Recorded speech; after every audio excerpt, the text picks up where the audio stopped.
Okay. Hi, I'm Ashley Rohr, and I'm going to be talking today about the importance of graphic organizers, and this is my kindergarten PLC. In kindergarten, I use a lot of graphic organizers to help with comprehension and to help with the students' understanding and different things like that. You can use graphic organizers for all types of different things. For the table of contents, we're going to be discussing the meeting agenda for the PLC, my personal vision statement for my classroom, the problem statement, articles and other important data, my intervention 1 and intervention 2, pre-assessment data, post-assessment data, and then the follow-up. Excuse me. So the meeting. They come to order and assign the note-taking of the meeting, which was Kendra, which is another one of my kindergarten teachers. So that 3 minutes. And discussion of each individual vision statements for our classrooms. So we all discussed what our vision statements were and what we wanted to occur in our classrooms and what we wanted and expected of our students. So we discussion of importance of implementation of graphic organizers to assist and develop the students' writing and comprehension skills. So we discussed articles, interventions, pre-assessments, and post-assessments, and ways to improve our instruction and improve overall performance of all students. So my personal vision statement for my classroom is, in my classroom, I want all of my students to be surrounded in a loving and caring environment that promotes learning and leadership skills. I want all of my students to reach their fullest potential while being successful and productive members of society. For this project, the goal is to enhance all students' understanding of the material by providing a visual representation to maximize all of the students' learning experience. So my problem, I have several students with dysgraphia, executive functioning issues, and other issues that can cause trouble with writing. A graphic organizer helps these students break the assignment into smaller sections that make the steps easier to complete. Also, it helps students organize their thoughts better. A graphic organizer are great visual tools or templates that can be used to visualize and organize information. They help the students by simplifying information, by stimulating thinking skills. A graphic display that depicts the relationship between facts, terms, and or ideas within a learning environment and within a learning task itself. These are referred to as knowledge maps, concept maps, story maps, cognitive organizers. They are also concept diagrams.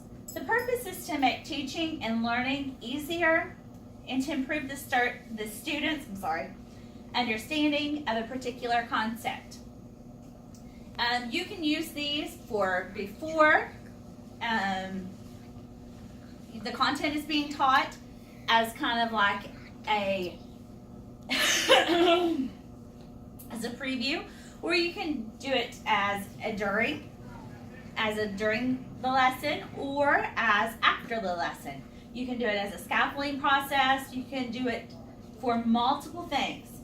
You can use it as a writing tool. You can use it as a comprehension. You can use it as an excellent slip. I always like doing it as I do, we do, you do. Those are just all multiple ways that you can use graphic organizers. So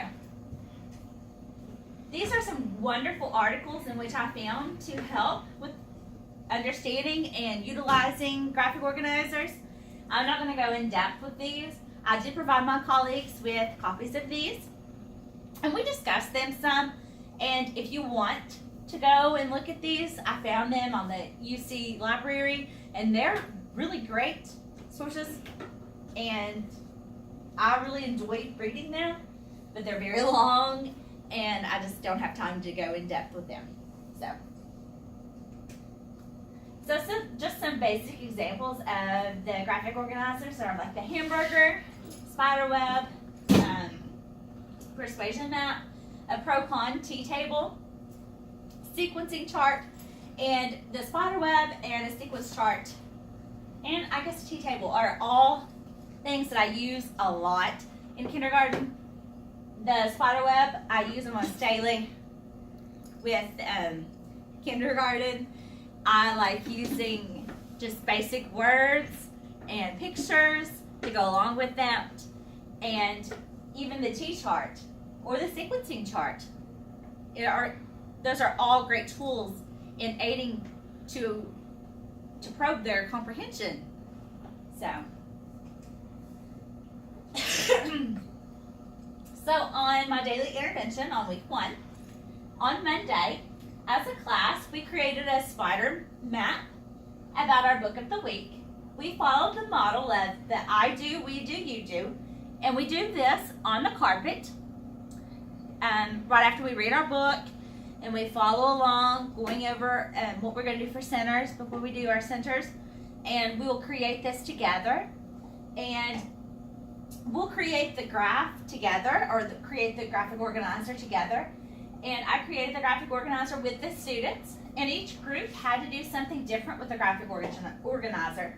So the high group had to draw and write what was occurring, just like I did. And the average group had to write and then add pictures. And those pictures were pre-cut, so they just had to match the pictures with what they wrote. And then the struggling students had to trace over words, like we would write with the highlighter, and they would just have to trace over those words, and then they would cut out the pictures and match the pictures to the words that they traced over.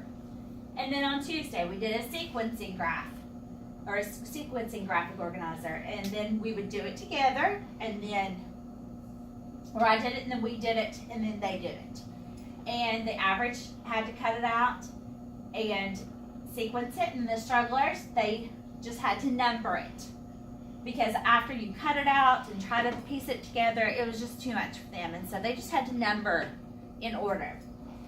On Wednesday, we worked on building vocabulary and creating a chart of rhyming words, and on Thursday, we did a problem solution outline, and the students worked with my paraeducator during centers, and then on Friday, we performed assessments, which, by the way, my paraeducator is taping me right now, and she's doing a fabulous job. And then on the next week, on Monday, we pretty much did the same exact thing because it really seemed to work. And on Monday, we created a spider map or a web, and we did the same kind of thing. We did the I do, we do, you do, and we did the draw and the write for the high, and the average just did the write, and then they add pictures, and the strugglers, we had them trace and then cut out pictures to match. On Tuesday, we did a sequencing, and then on Wednesday, we worked on building our vocabulary and creating a chart of rhyming words. They know that when they rhyme the words, that the only thing that changes is the beginning sound. So we did like a T-chart, and we would write the words, and they would write, rhyming words, and just changing the beginning sound. And then on Thursday, we did a problem solution outline that worked great during at the writing center with my paraeducator. And then Friday, we assessed all of those skills. So the student progress, they did wonderful. I mean, I can't ask for much more progress. They improved quite a bit.